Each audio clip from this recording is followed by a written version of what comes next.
Geometrical terms and relationship. Maths में geometry में कुछ बहुत इंपॉर्टेंट टर्म्स होती हैं जो कि बहुत कॉमनली यूज़ होती हैं, उन सबको सीखना ज़रूरी है। और कुछ रिलेशनशिप्स होती हैं जो शेप्स के बीच में होती हैं, जिनमें कैलकुलेशंस में आसानी होती है एरिया वगैरह कैलकुलेट करने में। तो पॉइंट जो है वो एक एग्जैक्ट लोकेशन को दिखाता है। कहीं भी पॉइंट हो, एक मैप पे या ग्राफ पे कहीं पर भी पॉइंट हो, वो एक एग्जैक्ट लोकेशन को दिखाएगा। ग्राफ में जो पॉइंट है वो एक्स और वाई कोऑर्डिनेट्स की टर्म्स में एक लोकेशन बताता है कि इतना एक्स कोऑर्डिनेट इतना वाई कोऑर्डिनेट। जैसे ये एग्जांपल्स हैं, ये तीनों अलग अलग लोकेशन पे अलग अलग लोकेशन दिखा रही हैं ग्राफ पे। लाइन जो है वो एक स्ट्रेट ऑब्जेक्ट है जो दोनों साइड्स पे कंटिन्यू होती रहती है, रुकती नहीं है। कुछ कुछ स्टूडेंट्स जो हैं लाइन और लाइन सेगमेंट में कंफ्यूज होते हैं। लाइन सेगमेंट जो है वो लाइन का एक पार्ट होता है। फॉर एग्जांपल अगर हम इस लाइन को यहाँ से और यहाँ से कट करें और एक पार्ट बाहर निकाल लें तो वो लाइन सेगमेंट होगा, उसकी कोई लेंथ होगी। लाइन की लेंथ नहीं होती क्योंकि वो दोनों साइड से कंटिन्यू होती रहती है। जैसे यहाँ पे लाइन्स हैं, ये सब अलग अलग डायरेक्शंस में है लेकिन ये सब कंटिन्यू इन्फिनिटी तक हो रहे हैं। प्लेन जो है एक फ्लैट टू डायमेंशनल सरफेस होता है जो कंटिन्यू होता रहता है चारों तरफ। इसको हम इस तरह समझ सकते हैं जैसे ज़मीन है या दीवार है जो कंटिन्यू होती रहे चारों डायरेक्शन में। जैसे ग्राफ भी एक प्लेन होता है, इसके एक्स कोऑर्डिनेट्स और वाई कोऑर्डिनेट्स इन्फिनिटी तक कंटिन्यू होते रहते हैं। पैरेलल लाइंस का मतलब है दो लाइनें जिनके बीच में डिस्टेंस सेम रहे हमेशा, और हम चाहे जितना भी उनको एक्सटेंड कर लें वो कभी एक दूसरे को इंटरसेक्ट नहीं करेंगी। कोऑर्डिनेट ज्योमेट्री के टर्म्स में जो दो पैरेलल लाइंस होती हैं उनका स्लोप सेम होता है। तो जैसे ये दो इक्वेशन है लाइन की, इन दोनों का स्लोप जो है 2 है, तो ये दोनों पैरेलल लाइंस हैं। परपेंडिकुलर लाइंस वो होती हैं जब जो एक दूसरे को जहाँ पे इंटरसेक्ट करती हैं वहाँ पे एग्जैक्ट 90 डिग्री का एंगल बनता है। कोऑर्डिनेट ज्योमेट्री में जो दो परपेंडिकुलर लाइंस होती हैं उनका स्लोप जो है एक दूसरे का नेगेटिव रेसिप्रोकल होता है। तो इसका मतलब ये हुआ जैसे ये 1/2 है इसका स्लोप, तो इसका हम रेसिप्रोकल करें, इसको उल्टा करें तो 2/1 बन जाएगा, और फिर नेगेटिव लगा दें इसके साथ तो -2 बन जाएगा। 2/1 2 के बराबर ही होता है, तो -2 बन जाएगा। तो नेगेटिव रेसिप्रोकल एक दूसरे का हो तो वो लाइंस परपेंडिकुलर होते हैं। राइट एंगल वो एंगल होता है जिसकी वैल्यू एग्जैक्टली 90 डिग्रीज होती है। एक्यूट एंगल वो होता है जिसकी वैल्यू 90 और 0 के बीच में होती है। 0 to 90, 40, 50, 30 कोई भी एंगल होगा वो एक्यूट एंगल। ऑब्ट्यूस एंगल वो होता है जिसकी वैल्यू 90 से ज़्यादा हो लेकिन 180 से कम हो, तो वो एंगल ऑब्ट्यूस एंगल कहलाएगा। रिफ्लेक्स एंगल वो होता है जिसकी वैल्यू 180 से ज़्यादा हो और 360 से कम हो। अब इंटीरियर और एक्सटीरियर एंगल्स, कुछ स्टूडेंट्स जो हैं वो इसमें कंफ्यूज होते हैं कि अगर कोई शेप है उसका ये इंटीरियर एंगल है तो वो समझते हैं कि बाहर का पूरा एंगल एक्सटीरियर एंगल होगा, लेकिन ऐसा नहीं होता। कि जैसे फॉर एग्जांपल इस शेप में इंटीरियर एंगल है तो एक्सटीरियर एंगल इसका ये होगा कि अगर हम इसकी एक साइड को एक्सटेंड करें, इस साइड को करें या इस साइड को करें, किसी भी साइड को एक्सटेंड करें और फिर उस एक्सटेंड हुई हुई साइड और शेप के बीच में एंगल बनाएं तो वो एक्सटीरियर एंगल कहलाएगा। तो हर शेप में एक्सटीरियर एंगल और इंटीरियर एंगल का जो सम होता है वो 180 के बराबर होता है क्योंकि ये स्ट्रेट लाइन पे है। रेगुलर पॉलीगॉन्स वो होते हैं जिनकी सारी साइड्स भी इक्वल होती हैं और सारे एंगल्स भी इक्वल होते हैं। ये कुछ एग्जांपल्स हैं रेगुलर पॉलीगॉन। इर्रेगुलर पॉलीगॉन्स वो होते हैं जिनकी सारी साइड्स और सारे एंगल्स इक्वल नहीं होते, अलग अलग। जैसे एग्जांपल्स हैं इसमें अलग अलग एंगल्स हैं, अलग लेंथ की साइड्स हैं, तो ये सारे इर्रेगुलर पॉलीगॉन्स हैं। पेंटागन जो है एक 5 साइडेड पॉलीगॉन को कहते हैं। वो 5 साइडेड पॉलीगॉन रेगुलर हो या इरेगुलर हो, जिस भी शेप का हो, बस उसकी 5 साइड्स होंगी तो वो पेंटागन कहलाएगा। हेक्सागन जो है एक 6 साइडेड पॉलीगॉन को कहते हैं। वो किसी भी रेगुलर या इरेगुलर हो 6 साइडेड शेप को हम लोग हेक्सागन कहेंगे। 8 साइडेड पॉलीगॉन को हम ऑक्टागन कहते हैं और 10 साइडेड पॉलीगॉन को डेकागन कहते हैं। अब ट्राइंगल, ट्राइंगल जो है वो एक 3 साइडेड शेप होती है जिसके 3 एंगल्स होते हैं अंदर, और इसके 3 वर्टिसेस होते हैं। जो पॉइंट होता है शेप का उसको वर्टेक्स कहते हैं, इसका प्लूरल वर्टिसेस होता है। तो इसके 3 वर्टिसेस, 3 एंगल्स और 3 साइड्स होती हैं। अगर इसको इसकी टाइप्स के हिसाब से डिवाइड करें तो साइड के हिसाब से करें तो इक्विलेटरल ट्राइंगल वो होता है जिसकी तीनों साइड्स इक्वल होती हैं और इसके तीनों एंगल्स भी अंदर के इक्वल होते हैं। आइसोसेलेस ट्राइंगल वो होता है जिसकी 2 साइड्स इक्वल होती हैं और तीसरी साइड अलग लेंथ की होती है। स्केलियन ट्राइंगल वो होता है जिसकी तीनों साइड्स अलग अलग लेंथ की होती हैं।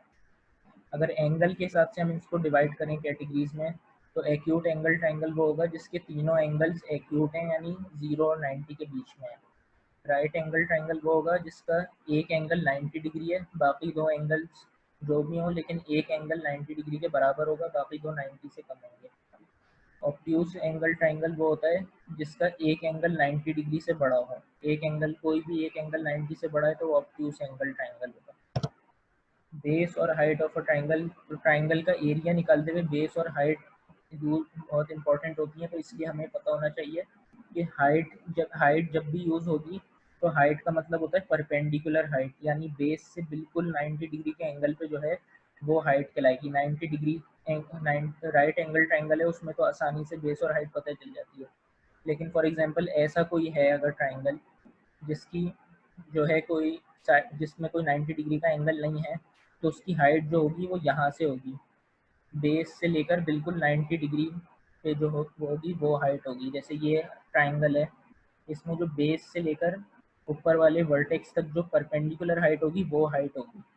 तो हम इसकी इसलिए इसमें हाइट का मतलब पता होना इम्पोर्टेंट है। सिर्फ राइट एंगल में हाइट सीधी होती है, बाकी जो एंगल्स थोड़े टेढ़े होते हैं उनमें हाइट परपेंडिकुलर हमें खुद निकालनी पड़ती है। सर्कल एक राउंड शेप होती है जिसकी कोई भी साइड्स नहीं होते, एजेस नहीं होते। उसमें कुछ ये इंपॉर्टेंट टर्म्स हैं। सरकमफेरेंस जो है वो पूरे सर्कल की बाउंड्री की जो लेंथ है उसका पेरीमीटर है, उसको सरकमफेरेंस कहते हैं। एक सेंटर पॉइंट होता है सर्कल के बिल्कुल बीच में, इस सेंटर पॉइंट से लेकर हम सरकमफेरेंस तक कहीं भी लाइन बना दें तो वो सारी लाइंस बराबर होंगी और वो रेडियस कहलाती हैं। और डायमीटर जो है वो रेडियस का डबल होता है। अगर हम सेंटर से यहाँ पे रेडियस बनाएं और यहाँ पे रेडियस बनाएं तो वो डायमीटर कहलाएगी। कोई भी लाइन जो एक सरकमफेरेंस की एक साइड से दूसरी साइड तक जाए और सेंटर के थ्रू गुजरे उसे डायमीटर कहेंगे। डायमीटर जो है वो रेडियस का डबल होता है। और ये वही सेम टर्म्स हैं। इसमें कुछ और इम्पोर्टेंट ये है कि कॉर्ड कॉर्ड जो है सरकमफेरेंस की, अगर एक साइड से दूसरी साइड तक हम लाइन बनाएं जो सेंटर से ना गुजरती हो तो वो कॉर्ड कहलाती है। कॉर्ड जो है सर्कल को सेगमेंट में डिवाइड कर देती है। अगर ये जैसे कॉर्ड है फॉर एग्जांपल, तो इधर इसने एक सेगमेंट बनाया कॉर्ड के इस साइड पे, और कॉर्ड के इस साइड पे दूसरी साइड पे ये बड़ा वाला सेगमेंट है।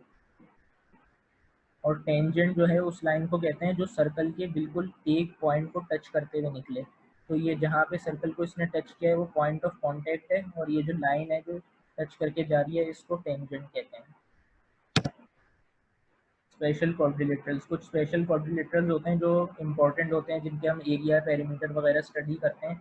वो ये हैं रेक्टेंगल और स्क्वायर। ये तो बहुत कॉमन है। रेक्टेंगल जो है वो चार साइडेड की शेप जिसके अंदर के चारों एंगल 90 डिग्री हों और इसमें दो साइड्स ऑपोजिट की बराबर हों और ये वाली दो साइड्स बराबर हों। स्क्वायर जो है उसमें अंदर के चारों एंगल 90 होते हैं और चारों साइड्स इक्वल होती हैं।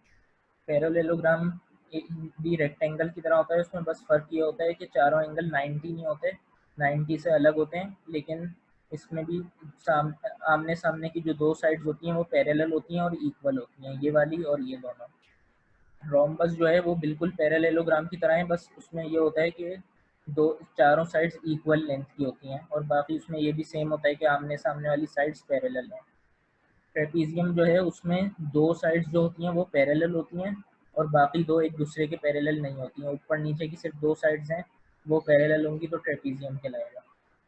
काइट एक और क्वाड्रिलेटरल है जिसमें जो एक दूसरे से जुड़ी हुई जो साइड्स हैं दो, एक ये वाली ये दोनों सेम है, और ये वाली ये दोनों सेम लेंथ की हैं, तो ये इस क्वाड्रिलेटरल को काइट कहते हैं।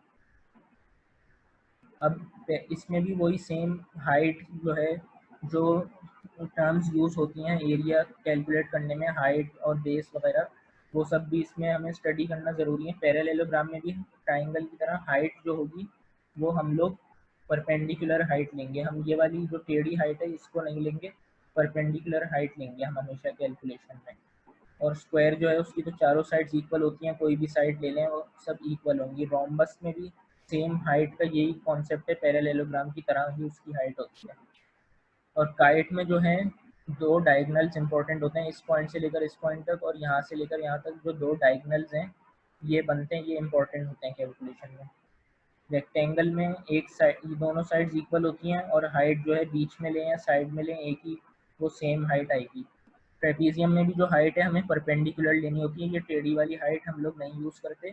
और ट्रेपीजियम में जो दो पैरेलल साइड्स होती हैं उनकी लेंथ इंपॉर्टेंट होती है, एक ऊपर वाली और ये नीचे वाली।